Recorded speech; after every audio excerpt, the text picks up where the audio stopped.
Ngasi phongkiba tongan-tonganba pausising amadi social mediadagi lokhachaba pausinggi update pijari.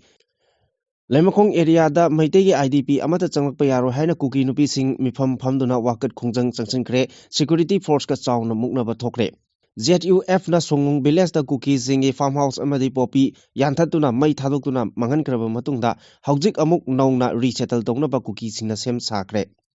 Su chanariba kuki lalolup singi haujik oiriba pibam miyamda khangadabani haina Union Home Minister amadi Manipur gi Governor da Asang Kasarna memorandum bisinduna taksinkre. Maithei changandanaba kuki nupi singna laimakongda chawna irang hokre. Kuki jo MLA yoksilakpa ngamdabadagi central leader singna ngasi nungtil pung 3 da unaragani. Antarctica gi makhada deep village ama uba phangkre. Commercial cylinder lupa nifumapal da hengalagani. Accident da mapa macha sokle. Drug kg 53.5 ka konana phakiba letmithang haukip bell order high court na suspend tokre. Union budget na North East pu multi-dimensional growth engine ohelagani haina ICC na phongdokre. Union budget lisingani kuntaru kuntaret na startup IT sector amasung skill youth sing da kanaba piragani haina XM bide na phongdokre. Government ki employee sing da saifu ama pigadore. Balochistan da terrorist samani phumanga security personnel 33 sikre. Khamenei gi mayokta chathaba ihogda sikiba mi gi masing lising ahum henkre. Mipung khudingmak chap manaba miyeng yengba ngamba anoba luchingba anoba lengak mathok tare haina UFP na phongdokre. Editor kalamgi paudana mapun haiba inba MLA singni haiba adu mayak sengna takle hariba pausing asi pujaragli. Adomna haujik yengberiba channel asi kanglei pauthang YouTube channel ni channel asida iramdam amadi mapalamgi maru oiba pausingi update taba amadi yengba phangbigani. Channel asina pau upload tawrakpa matamda adom-adomgi device da notification uba phangbinaba amadi channel asibu pungning thogatbiba oina sungsoi soidana subscribe tawbiduna bell icon nambiu haijabaga loinana. Haujik pausing amuk sandongna pijari Kangpokpi district ki Wafong Songlong village haina khangnaba mafam asida kuki singna popi thajinba amadi farmhouse sajinba sing ZUF na mai thaba amadi thudekduna mangan takhankraba matungda haujik amuk nauna kuki singna amuk resettle tawnaba sem sakhibagi video sing social media da viral oigre. Laimakong area da maitei IDP singna yumda hanjinjage tawbada kuki nupi singna buffer zone lansilakpa yaroi haina thinglakpadagi security force ka chawna muknaba thokre. Maitei amadi maitei IDP sing amata kuki singna lairiba mafam asi buffer zone lansilaklaga changlakpa yaroi changlaklabadi akanba ihau lakani amadi khudongthiba kaya thokani haiduna kuki nupi singna lambi thingjinduna laimakongda chawna mifam pangthokre. Suspension of operation su tawnariba asi kulai thadokuna irang nemthanabagi damaktani irang sagatnabagi natte haina Indigenous Peoples Forum Manipur IPFM gi chief advisor Asang Kasarna phongdokre. Wafam asi Manipur Press Club ki thangjing hall da pangthokkiba paugi mifam amada Asang Kasarna phongdokhibani. Kumja lising ani Nepal da lengaka su chathakiba kuki lalolup singi haujik leiriba phibam gi matangda miyamda asengba khangannabagi damak Union Home Minister Amit Shah amadi Manipur gi Governor Ajay Kumar Bhalada point ahum yawba memorandum ama pisinkre hari. Maru oina lising ani Nepal da su chanaba matamda kedar singi masing asi lising ani chamaga khungputaret oikiba adu haujik masing kaya leibage. Kedar sing asi lengakna stipend piribani kedar singi marakta haujik laikhidabasu yawramani adubu haujik suda leiriba kedar sing asi masing yamna hengatuna lising manga rom leiba uri su agreement tawnakiba matamda kedar lising ani chama humputaret adu Churachandpur district tagi chamanga yangkhaimathoi Tengnopal district tagi na chaniga mari Kangpokpi district tagi na chanipal maripu 38 Chandel district tagi na chamaga humpudra nipal amadi Fairjol tagi na Chamari kuntaret laikhibani hari haujik kedar masing kaya lairi designated camp na mafam kadai kadai da kaya lairibano amadi makhoi gi khulai sing adu manak nakpa central security force singi camp singda thamgadabani haina yanakiba adu thamlibara haiba asengba report ama meyamda khanghalu makhoina sugi ground rule thugaiduna naga taba mafam singda changsilakpa popi thariba amadi irang thokaliba sing asigi mathakta chu miyeng changbiyu haiba wafam yauri. Lanjenaduna leiriba maitei IDP sing Imphal West district ki laimakhongda leiba masagi yumda hanjinhannaba yanaba Manipur police na survey tawba changbada kuki singna irang hawrakhre. Kuki singna buffer zone da maitei pusilakpa yaroi haiduna survey da yauriba central security force sing matung inaduna akan mawafam kaya marum phongdokre survey adu numidang wairam phawba chathaki marak asida kuki nupi singna leimakong area da maitei amadi maitei IDP sing amata changlakpa yaroi changlaklabadi khudong thiba thokani haiduna lambi thingjinduna wakat mifam chathaki February ani fawbagi manungda National Capital da thungnaranaba khanghankrabasu khudaki oina hairakpana kuki jogi MLA tara yoksilakpa kamdaba yawbana maram oiduna ngarang nungthil pung ani da Central Leader singa NDA gi MLA singa unagani haina tawramba thorang adu ngasi nungthil pung ahumda oina office da unaragani hairakli Delhi dagi phangba pauna hai center gi loop singna Manipur gi lengak paibada yawramba MLA pumnamak amata chithadana laknaba khanghalakibadu yamna tenba matam oibana aeroplane ticket phangnadaba amasung lambi ki khudong chadaba kaya ama laibadagi maru oina Churachandpur district lomda laidiba kuki jo MLA khara Delhi da Europe ngamdri makhoi ngarang numidang wairam phawbagi manungda Europe yai natraga ngasi ayu anganbada thunglaba yai hairi handak MLA mayamgi mifam ama korokliba asida BJP gi luchingba singna kouba oijaragasu makhoiga kanaga unagadoribano haibadudi ngarang phawbagi oina chapchana khangba ngamkhide MLA singi maraktasu kharanadi PM ga unaraba yai haibasu yauri aduga MLA kharanadi Union Home Minister Amit Shah ga unaraba yai hainabasu yauri BJP gi National President Nitin Nabin amadi BJP gi National General Secretary BL Santosh ga unaraba yai hainasu hainabasu yauri Manipur da Kangluk irang thokraba matungda kuki jo MLA sing yauraga NDA gi oiba apunba MLA sing center gi lusingba singna amuk phawba kawrakiba leitri BJP khaktagi oiba MLA singdi tangkak kayarakta Delhi dasu Imphal dasu unakiba laikre maram aduna handaki asi NDA gi MLA pumnamak amasung lengak asi saugatpada yawba independent MLA sing phawba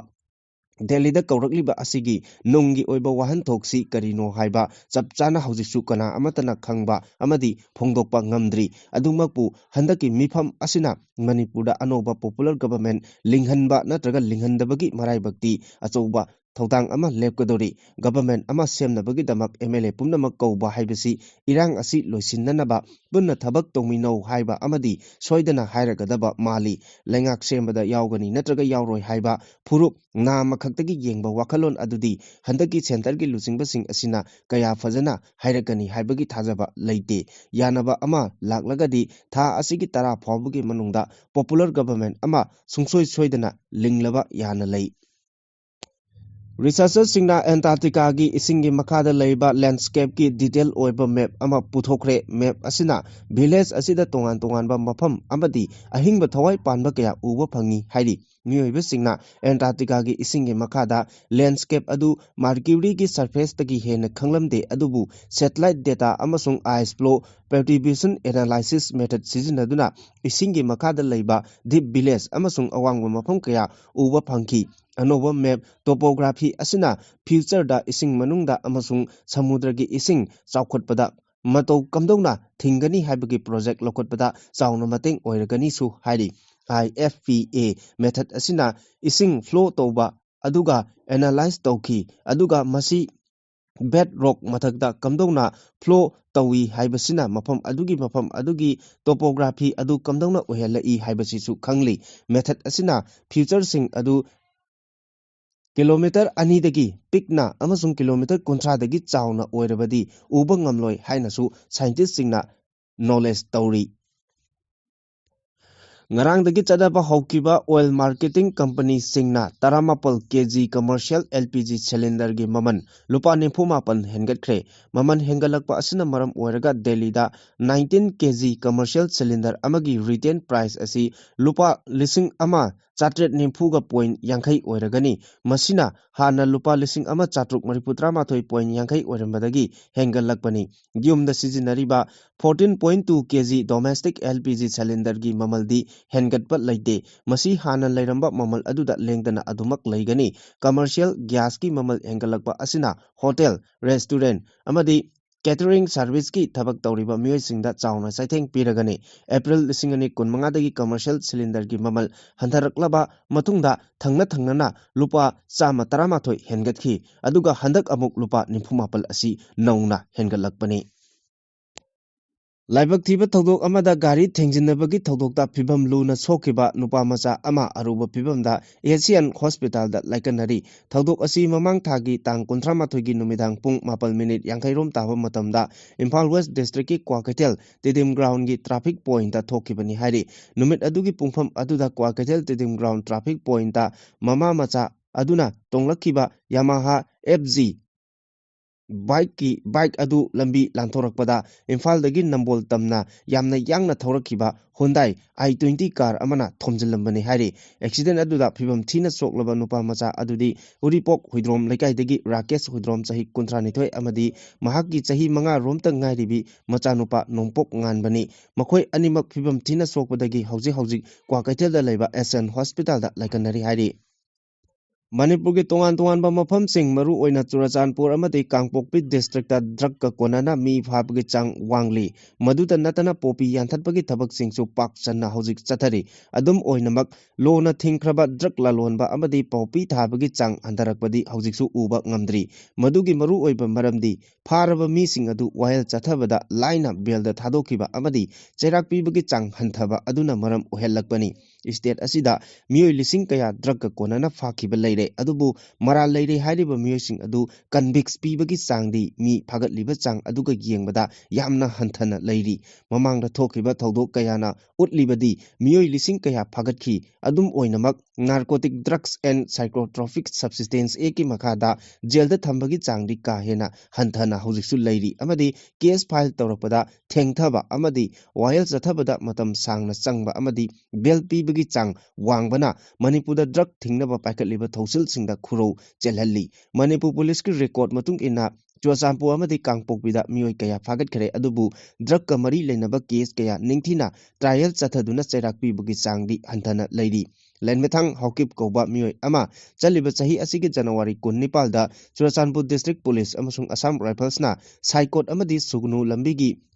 Kokon village dagi phagatki mangondagi plastic mayong 38 hapa kani ni chingnaba polam kilogram 36.5 phagatki polam sing adu mioi aduna bolero amada puduna chalam khibani NDPSA ki section 37 gi matung inna lalonbagi changda athingba leiba polam sing puramba mioida bel piba yadabagi athingbasu hajik lei mioi adu mathangi numit January 19 da Chief Judicial Magistrate Churachandpur gi kota puthokpaga loinana numit nipani police custody remand lokthaki adum oinamak Supreme Court ta chatkhiba Mahir Rajesh Saha versus Maharashtra state ki case ama reference pirakpaga loinana Chief Judicial Magistrate Churachandpur na bail pithoki CJM ki court ta aiba cherol oina record sing pikhatpham thokpada case adugi investigating officer na chilhai oina court ta submit tawrakhi maduna maram oiraga bail da nanthokiba yabagi phibam adu lakhibani CJM Churachandpur na bail pikraba matung Manipur Langangna Athubu Warep ama Lauduna High Court of Manipur gi Special Bench amada Criminal Review Petition ama Lankalaki Court na Review Petition adu khanaraba matung CJM Churachandpur gi bail adu suspend tawki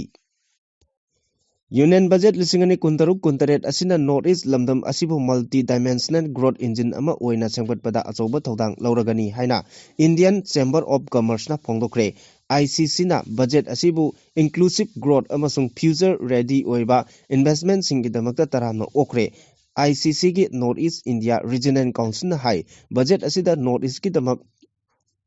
Development model seasonary masida connectivity, tourism, infrastructure, agriculture, healthcare amasung industrial development ta chauna investment thadagadori Arunachal, Assam, Manipur, Mizoram, Sikkim, Tripura, Buddhist circuit sing semgatnaba thorang tauri masina North East cultural tourism gi achobu mafam amasu uhelagani donor budget hengalakpa asina hena kudong chaba piragani Ministry of Development of North Eastern Region gi damak budget allocation 47 pass lom hengat laktuna lupa karor lising manga chamapan tara manga uhenkare masina North East ki damak lengakna thamliba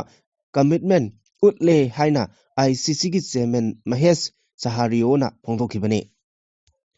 Union Finance Minister Sitharaman na ngarang Parliament puthokiba Union Budget lisingani kuntaruk kuntaret na North East State ki oina startup IT sector amasung skill labor youth singda kanaba kaya piragani haina former Chief Minister N Birena mahaki extra thagalakba warol amada hairi adubu opposition Congress ki maikei dagidi Union Budget asina Manipurda hojik thokliba humanitarian crisis amasung security crisis asi kohon bangamloi haina yamna kana criticize tawkre former Chief Minister N Birena mahaki extra thagalakiba warolda makata na hai Union Finance Minister Nirmala Sitharaman na pukhatkiba Union Budget asi yamna progressive reform amani haina singtharaduna North East region yauna lebak asigi oina startup IT Innovel Service amasung skill labor youth singda hena kanaba amasung kudongchaba piragani budget asina India bu innovation digital economy da hena khumang chaksilagani amaronda budget asina high value agriculture gi kutangda farm gi potok sing puthokpada hena miyeng sangmana maram oiraga lebak asigi farmer income amasung rural livelihood ki phibam hena phagalagani su haina phongdokhi Potchagi mamal Union Budget na maram oiraga hengat khibana government employees singda ajoba chaifu ama piragani haina All India State Government Employees Confederation na thadorokpa cherol amana phongdorakli cherol asina makata na hairibana budget asina langi khutru khulai saba amasung lanmi singi incentive pibada hena thadari lenga ki service sector amasung chawkhat thorangi service sector bu tungoinana thambagi mawongda chathariba thong asina employee singda hena awaba ama oiragani semiconductor gi hiramda hena sel thadagani hairiba asi afaba khongthang oirabasu primary sector da sotharabadi kanaba sungphang phangloi hairakhi Haukiba pung nipugi manungda Pakistan gi Balochistan province sathakiba counter terrorism operation da terrorist chama nipu manga amadi security personnel 33 sire haina province adugi chief minister Sarfaraz Bagati na phongdokre Kwaita da pangthokiba paugi mifam amada chief minister na phongdokhibada laikhidraba terrorist chama nipu manga gi thawai yaudra haksang sing authority gi custody da phathambaga loinana masak maming khangdoknaba thawang lokhotpa haure terrorism maru phangna mutatnabagi pandamda Makatana operation sing chathakigani hojik phawbada security force amadi law enforcement gi mioi 33 laikidre Quetta CB Gwadar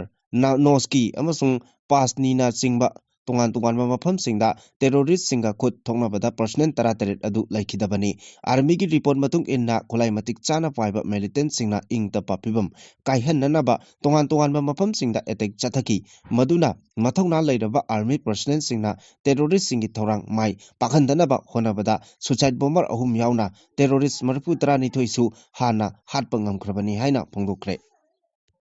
Iran da Ayatollah Ali Khamenei gi mayokta khongjang changsilakpada sikiba migi masing lising ahum henkre President Masoud Pezeshkian Irang da laikidraba mioi lisingani chamapan nipu taruki ming phongdokre laikidraba singi manungda micham amadi security personnel kaya mamsu yauri Pezeshkian gi yathang matung inna Iranian Legal Medicine Organization na laikidraba singi ming matha phonglakibani hojik phawbada laikidraba mioi chama kunthra mathugi masak maming chapchana khangba ngamdri hokiba December tha loiramdai dagi Iran da miyamna akanba khongjang changsinba hawraki ahanbada ingtapa democratic oiba mawongda khongjang changsilambadagi hingsa yauraktuna mocks lengaki loisang amadi bank na singba public property kaya murum amang ada thogalakpa hawraki Iran nadi United States amadi Israel na maram oiraga lebak Irang hawrakpani haina moral siki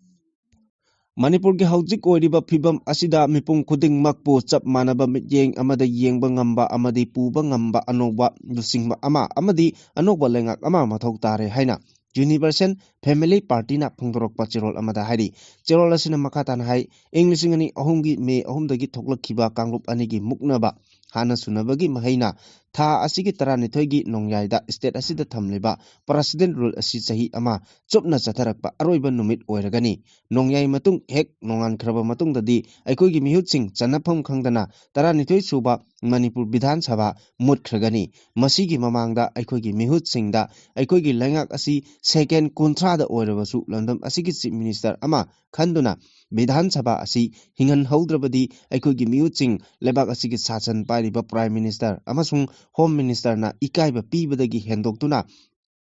matam chadaba misida hatokpire haina lup asina logani aikhoigi mihut singna lamdam asi ngakpa ngamdre haiduna lebak asigi president prime minister home minister PR thamjinduna aikhoigi mihut singi hak matpa asi sahi ama mapung pharakle PR thamloba karibu kanaribage lebak asigi president prime minister home minister na manipur gi kachin koya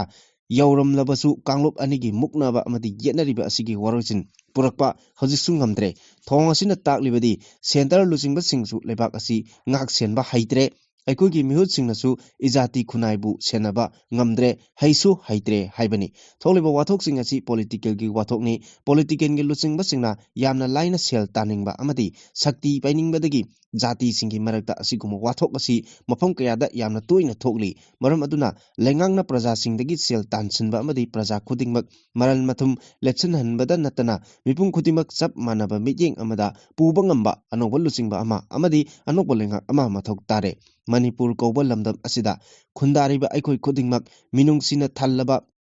ningthiraba anoba lengaklon amada nungsiraba ireipak asi matam charingaida kalhaunaba sem sabiyu haijari makha tarakpa aroiba pauda editor kalamdagi machang oiba ama lokhatchari madudi mapuna haiba inba MLA singni haiba adu mayek sengna takle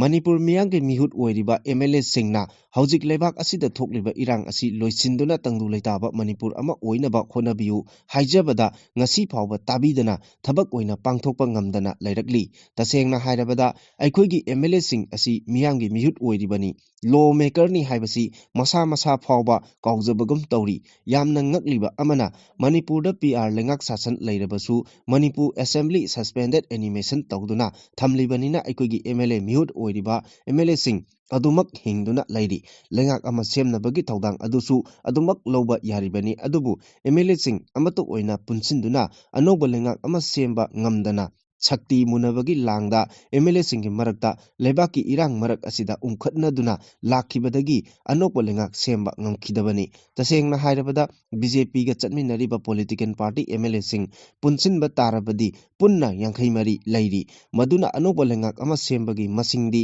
hendokna lairi adubu karigidamakta anopa lengak ama semba ngamdana lairibano haiba tarabadi aikhoigi miyamgi mihut oiriba MLA sing lebang miyamgi khanna thabak tawba pamde masagi oijabana mang tharaga tawba thabak pami haibasi takpani haibada thoina lalaroidra khali yamna ngaklibadi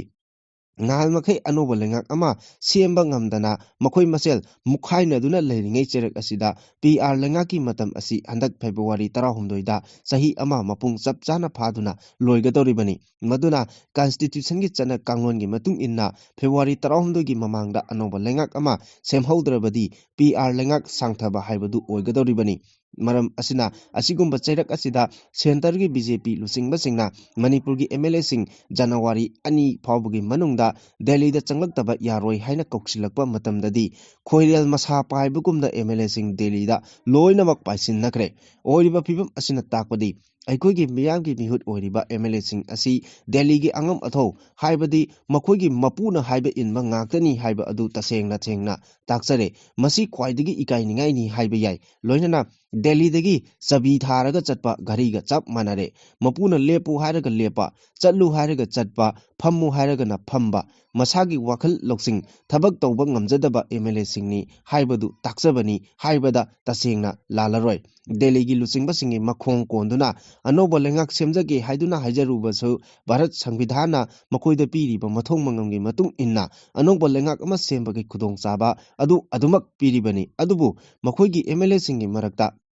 anoba lengak ama semlakpa matamda chief minister gi pham asi mikanaba MLA singi marakta masing yamna chongthorakpa loinana kem phawba tawnaduna michang khomnabagi BJP gi MLA singi maraktasu khaibok tanaduna leibadagi anoba lengak ama semba ngamdaba haibadu oikhibani Manipur gi MLA singi marakta sakti munaba amadi CM oiningbagi wakalda kangkhong chaiduna makhoi amaga tinaba yadre haiba Delhi gi lucingba singna khanglabasu masa manau oiriba Manipur gi BJP gi MLA sing asi warak watemduna amato oina punsin nabagi thabak paikhatanasu lakhi ꯀꯥꯎ ꯊꯥꯕꯒꯨꯝ ꯊꯥꯗꯣꯛꯇꯨꯅ ꯊꯝꯈꯤ꯫ ꯃꯁꯤꯒꯤ ꯃꯍꯩꯅ ꯏꯔꯥꯡ ꯑꯁꯤꯗ ꯂꯝꯗꯝ ꯑꯁꯤꯒꯤ ꯂꯩꯕꯥꯛ ꯃꯤꯌꯥꯝꯒꯤ ꯃꯄꯤ ꯃꯄꯥ ꯂꯩꯇ꯭ꯔꯕ ꯂꯝꯖꯥ ꯁꯔꯥꯒꯨꯝ ꯑꯋꯥꯕꯒꯤ ꯏꯄꯥꯛꯇ ꯏꯔꯥꯛꯅꯗꯨꯅ ꯂꯩꯍꯜꯂꯤ꯫ ꯑꯁꯨꯝꯅ ꯃꯤꯌꯥꯝꯒꯤ ꯃꯤꯍꯨꯠ ꯑꯃ ꯑꯣꯏꯅ ꯃꯁꯥꯒꯤ ꯃꯊꯧ ꯃꯁꯛ ꯈꯪꯖꯗꯕ ꯚꯥꯔꯠ ꯁꯪꯕꯤꯙꯥꯟꯒꯤ MLA ꯑꯃꯗ ꯄꯤꯔꯤꯕ ꯃꯊꯧ ꯃꯉꯝ ꯑꯗꯨ ꯐꯥꯎꯕ ꯃꯁꯛ ꯈꯪꯗꯅ ꯂꯩꯔꯛꯄꯗꯒꯤ ꯍꯧꯖꯤꯛ ꯑꯣꯏꯔꯤꯕ ꯃꯅꯤꯄꯨꯔꯒꯤ ꯑꯋꯥꯕ ꯐꯤꯚꯝ ꯑꯁꯤ ꯑꯣꯏꯔꯛꯈꯤꯕꯅꯤ꯫ ꯑꯗꯨꯕꯨ ꯃꯄꯨꯅ ꯆꯥꯟꯕ ꯃꯅꯥꯏ ꯍꯥꯏꯕꯗꯨ ꯑꯩꯈꯣꯏꯒꯤ MLAꯁꯤꯡ ꯑꯁꯤ ꯑꯣꯏꯔꯦ꯫ ꯃꯄꯨꯅ ꯀꯧꯔꯛꯄꯗꯒꯤ ꯗꯦꯜꯂꯤꯗ ꯄꯥꯏꯁꯤꯟꯈ꯭ꯔꯦ꯫ ꯑꯅꯧꯕ ꯂꯩꯉꯥꯛ ꯑꯃ ꯁꯦꯝꯂꯒꯅꯤ ꯍꯥꯏꯕ ꯔꯣꯝꯗ ꯍꯔꯥꯎꯅꯔꯦ꯫ ꯑꯗꯨꯕꯨ ꯃꯁꯥꯒꯤ ꯋꯥꯈꯜ ꯂꯧꯁꯤꯡꯅ ꯂꯩꯉꯥꯛ ꯁꯥꯁꯟ ꯇꯧꯅꯕꯒꯤ ꯇꯧꯐꯝ ꯊꯣꯛꯄ ꯊꯧꯗꯥꯡ ꯑꯗꯨꯗꯤ ꯑꯩꯈꯣꯏꯒꯤ MLAꯁꯤꯡꯅ ꯂꯧꯕ ꯉꯝꯗꯅ ꯂꯩꯔꯛꯈꯤꯕ ꯑꯁꯤꯃꯛꯇꯤ ꯈ꯭ꯋꯥꯏꯗꯒꯤ ꯂꯥꯟꯕ ꯍꯥꯏꯕꯗꯨ ꯑꯣꯏꯔꯤꯕꯅꯤ꯫ ꯃꯔꯝ ꯑꯗꯨꯅ ꯃꯄꯨꯅ ꯆꯥꯟꯕ ꯃꯈꯣꯏꯒꯤ MLAꯁꯤꯡꯅ ꯃꯄꯨꯒꯤ ꯌꯥꯊꯪ ꯏꯟꯗꯨꯅ ꯆꯤꯞ ꯃꯤꯅꯤꯁꯇꯔꯒꯤ ꯐꯝ ꯃꯨꯟꯅꯗꯅ ꯃꯈꯣꯏ ꯃꯁꯦꯜ ꯑꯃꯠꯇ ꯑꯣꯏꯅ ꯄꯨꯟꯁꯤꯟꯗꯨꯅ ꯑꯅꯧꯕ ꯂꯩꯉꯥꯛ ꯑꯃ ꯁꯦꯝꯅꯕ ꯍꯣꯠꯅꯐꯝ ꯊꯣꯛꯏ꯫ ꯃꯗꯨ ꯅꯠꯇ꯭ꯔꯕꯗꯤ ꯃꯤꯌꯥꯝꯒꯤ ꯃꯤꯍꯨꯠ ꯑꯣꯏꯔꯤꯕ MLAꯁꯤꯡ ꯂꯩꯕꯥꯛ ꯑꯁꯤꯒꯤ ꯑꯐꯣꯡꯕ ꯌꯦꯛꯅꯕ ꯑꯣꯏꯔꯛꯀꯅꯤ ꯍꯥꯏꯕꯁꯤꯃꯗꯤ ꯈꯪꯐꯝ ꯊꯣꯛꯄ꯭ꯔꯥ ꯍꯥꯏꯅ ꯈꯜꯂꯤ꯫